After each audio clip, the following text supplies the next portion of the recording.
On va prendre une question de Thierry Bouldoir du journal L'Indépendant. Non, on va avancer, on va poser une question de Thierry Bouldoir, va poser une question. Comment voulez-vous... Enfin, on vient d'évoquer... Alors, vous débattrez plus tard avec monsieur Courrèges.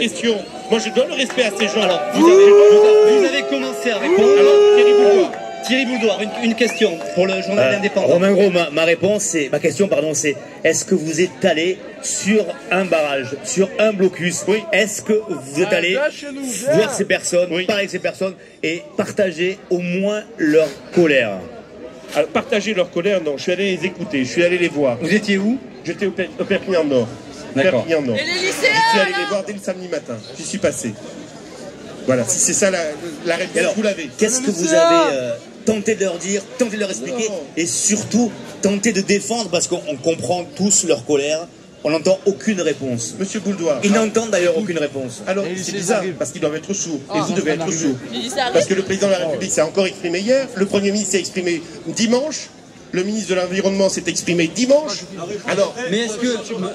Alors, attendez, si la réponse, c'est de vous dire, cher monsieur, attendez, si la réponse, c'est de vous dire, comme tous les gouvernements depuis 30 ans dans ce pays, dès qu'on lâche une réponse, on s'arrête parce qu'on a peur, eh bien, vous n'aurez pas cette réponse de notre part. Vous ne l'aurez pas. On restera là-dessus, très clair. Alors, on croit en ce que nous faisons. on écoute Romain Gros. Comme nous croyons ce que nous faisons, nous ne lâcherons pas ces éléments-là, très clairement. Voilà. Alors, donc, la réponse, vous l'avez du Premier ministre, du président de la République, du ministre. Mais Romain Gros, quand le Premier ministre à la télévision, il y a quelques jours, intervient pour dire on ne change pas de cap, on continue. Est-ce que vous comprenez que chez les Gilets jaunes, ça suscite de la colère et l'impression qu'on ne les écoute pas? Moi, je comprends. On vous écoute, Romain Gros, on vous entend. Vous pouvez vous exprimer. Ça peut susciter de la colère. Ce que je retiens, c'est qu'il y a eu une élection présidentielle, une élection législative, où tout ce qui est en ce moment en train d'être fait a été annoncé, a été validé, a été voté, a été voté.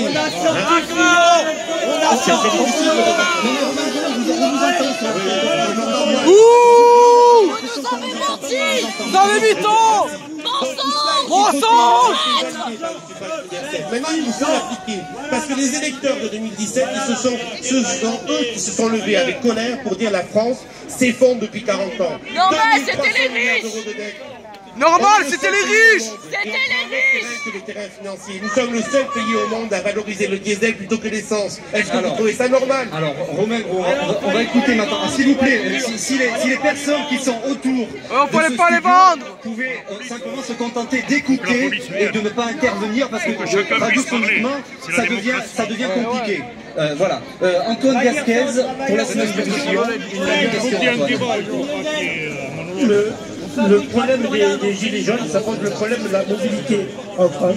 Et ce qu'on voit de manière générale, c'est qu'on a des problèmes de voitures individuelles et on n'a pas de problème de mobilité publique qui fonctionne. Et on reparle des villages qui sont perdus sans transport et sans d'autres moyens que la voiture. Qu'est-ce que vous pouvez mettre en place là-dessus? Merci, monsieur Gasquet, de cette question. Elle est précieuse. Pour soutenir les Gilets jaunes, oui, pour soutenir les Gilets jaunes et aussi pour améliorer les conditions de vie au lycée. Que la réforme de oui, si vous voulez, là j'ai les revendications si je les trouve. C'est pour ça que j'ai entendu ça à la radio. Oui, et on a pas mal de revendications. Après ça, c'est les revendications de certains lycéens de Mayol, de Arago. Et oui. On a la question de l'éloignement d'un certain nombre de territoires. Ah, j'ai pas de photopied chez moi. D'accord. Moi, ce que je vois dans Mais ce sera placardé un peu partout. Allez-y. J'ai entendu tout ça à la radio. Qui se sentent éloignés. Mais j'aimerais comprendre le pourquoi. Vous disiez qu'aucune réponse bon, après soutien Gilets jaunes, j'entends. C'est pour aussi tout ça. Parce que le des créations de places en crèche dans les territoires ruraux. Alors, le revenu, la baisse des dotations, c'est plus les revendications des Gilets jaunes. C'est important pour vous dire que les territoires ruraux, ce sont eux qui portent cette revendication, cette peur. La problématique, c'est le transport. Il faut parler. Mais sur les transports, c'est l'éloignement. C'est l'éloignement du centre de gravité. Donc oui, voilà, vous avez raison, il faut s'attaquer à tous ces sujets-là. Mais, cher monsieur Gasquet, on était très... Non, s'il vous plaît, laissez Romain Gros parler, qu'on puisse l'entendre. Sinon, c'est plus possible. Cher monsieur Gasquez, la France, ça fait 40 ans qu'on annonce des réformes à chaque élection. On applaudit, et 1 an et demi plus tard, on arrête tout. On arrête tout. Eh bien, je veux vous le dire, moi je suis fier du président de la République que nous avons. Je suis fier qu'il soit là, et qu'il a toutes les réformes, qu'il a fait valider par le suffrage universel avec courage. Premier point. Deuxième point, sur le transport, oui, vous avez raison, mais il va falloir du temps pour réparer la France. Il va falloir un peu de temps, qu'on nous laisse un peu de temps d'appliquer les réformes et de les suivre, ces réformes. Romain Gros, une dernière question sur cette question de ce mouvement des Gilets jaunes. Est-ce que les forces de l'ordre doivent intervenir systématiquement pour mettre un terme lorsqu'il y a des blocages? Le droit de manifester, je l'ai dit en préambule à M. Tamon, le droit de manifester est un droit constitutionnellement reconnu, garanti. Je suis un républicain et c'est très bien. Mais ce droit de manifester, ce n'est pas l'anarchie. Si on empêche les gens d'aller travailler, si on empêche les entrepreneurs de marcher, comme c'est le cas aujourd'hui à Saint-Charles, par exemple, moi j'ai reçu au niveau de la barrière de péage du Boulou sur l'autoroute à Niort, il y a des barrages filtrants et les gilets jaunes disent on ne bloque pas, mais la police intervient quand même pour nous déloger. Je remercie M. le Préfet d'avoir donné l'ordre d'intervenir. Moi, je vous encourage à aller voir des entrepreneurs de Saint-Charles. C'est très bien d'entendre tout le monde, de m'entendre, je vous en remercie, mais allez vous entretenir avec des entrepreneurs de Saint-Charles. Je les ai reçus tous les jours. Ils ont une peur bleue aujourd'hui. Et ils ont raison. Les entreprises sont fragiles. Il y a des emplois, 3000 emplois. C'est faux! Tout entendre. La productivité est une chose. Ça n'est pas l'anarchie là aujourd'hui. Alors là, Démission Macron! Démission Macron! Démission Macron! Démission Macron! Démission Macron! Démission Macron! Démission Macron! Démission Macron! Démission Macron! Démission Macron! Démission Macron! Démission Démission Macron! Démission Macron! Démission! Michel Polnareff est de retour, et c'est avec France Bleu Roussillon avant tout le monde. Pour combler le fan que vous êtes, France Bleu Roussillon organise une écoute exclusive en avant-première du nouvel album de Michel Polnareff, lundi 26 novembre, 18h dans nos studios. Enfin, le nouvel album de Michel Polnareff, sorti officiel le 30 novembre, mais pour vous, c'est lundi 26 à 18h. Attention, il n'y en aura pas pour tout le monde, alors écoutez bien France Bleu Roussillon. C'est vrai, j'ai faim en plus. Du pain. On a faim. On a... Comme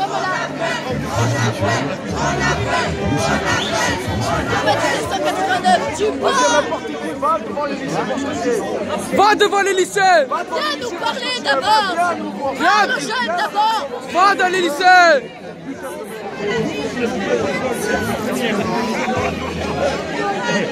Parle le représentant de l'avenir.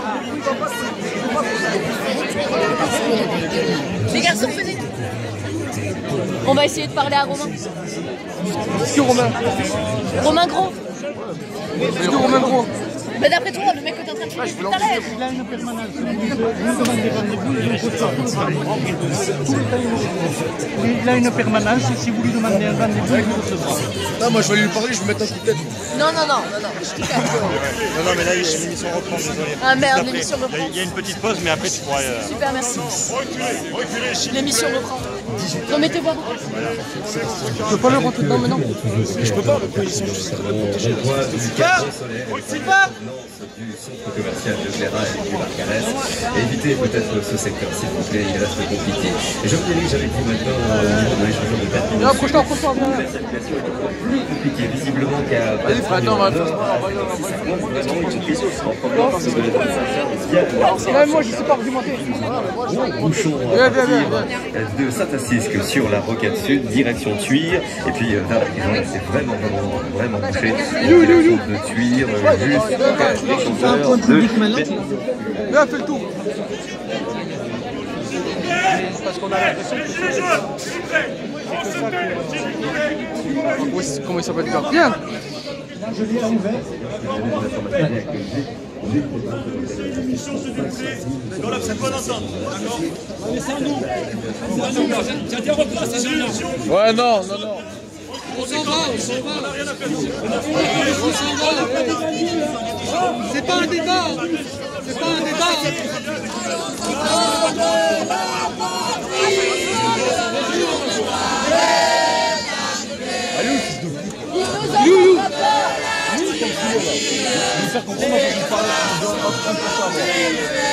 vais faire voir ce qu'il pense de Michel.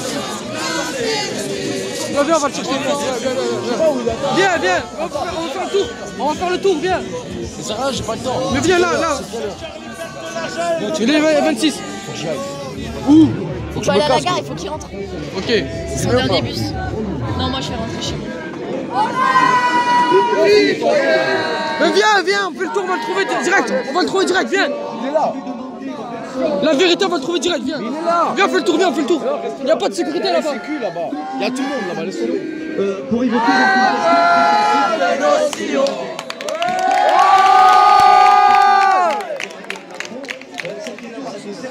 les retraités, la colère des retraités qui affirment être... Viens, on cherche un endroit, viens, on passe par la café. Non mais viens. Des pensions qui ne progressent pas de manière significative, quasiment à chaque déplacement du chef d'État dans ce pays, eh bien, le président est confronté à cette colère. Tu veux pas le monter en l'air? On va partir, tu veux pas le monter en l'air, on va partir. Alors tu veux pas tenter, viens. Attends, ça dépend mec, s'il commence à insulter Ambre, mon pote, je lui fonce dessus. Ah bah viens. L'augmentation de la CSG ne passe pas. Ah, elle veut le parler? Ouais. Viens, approche-toi. Approche-toi, je veux pour que je... Non, parce que si je me rapproche, je vais donner un sacré coup. Au moins 600 € de moins à l'année. Je trouve quand même que c'est pas juste. On a travaillé pendant de nombreuses années. On a volé personne. C'est pas très honnête quand même. Hein. Ouais, moi j'avais une petite retraite en tout 1000 €. J'ai aussi presque 80 € de moins. Et bien entendu, je fais attention à ce que j'achète, tout. Et je regarde les prix. Je ne remplis pas les chargements. Oui, non, mais juste ma compagnie, ça coûte. Où 300 € de l'année. Je suis bien à 500 €. La gare, c'est en face. Vous reniez sur quoi? Sur la nourriture, sur les trajets, sur les vêtements et tout. De moins en moins, c'est catastrophique. Non, ça va plus du tout. Plus du tout. C'est une honte, moi je dis, voilà. Alors Romain Gros, en tant que député de la majorité, vous allez pouvoir... Ah, c'est lui. Lâchez vos verres.